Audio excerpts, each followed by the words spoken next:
আজ শাশুড়ি বৌমার রান্নাঘরে রান্না হবে গোটা লোটে মাছের ঝাল।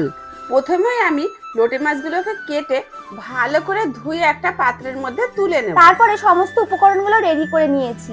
এবারে লোটে মাছগুলোতে লবণ মাখিয়ে রেখে দিতে হবে। একটা মিক্সারে আদা, রসুন, গোটা জিরে, শুকনো লঙ্কা, টমেটো, সামান্য একটু জল দিয়ে পেস্ট করে নিতে হবে। আবারও লোটে মাছের মধ্যে পরিমাণ মতন লবণ, হলুদ আর কর্নফ্লাওয়ার দিয়ে ভালো করে মেখে নিতে হবে। তারপর কড়াইতে কিছুটা সর্ষের তেল দিয়ে তেলটা ভালো মতো গরম হয়ে গেলে কর্নফ্লাওয়ার মাখানো মাছগুলো তেলের মধ্যে দিয়ে এপিট ওপিট লাল করে ভেজে নিয়ে একটা পাত্রে তুলে নেব।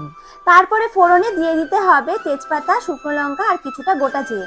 খুন্তি দিয়ে ভালো করে নাড়াচাড়া করে নিয়ে তারপরে দিয়ে দিতে হবে কুচিয়ে রাখা পেঁয়াজ।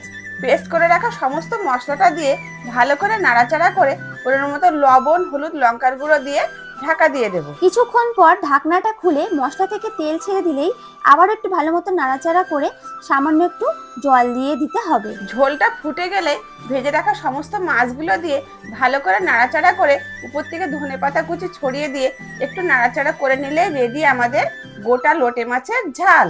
চলো এবার একটু শাশুড়ি মাকে টেস্ট করানো যাক। কেমন, ভালো তো? দারুণ।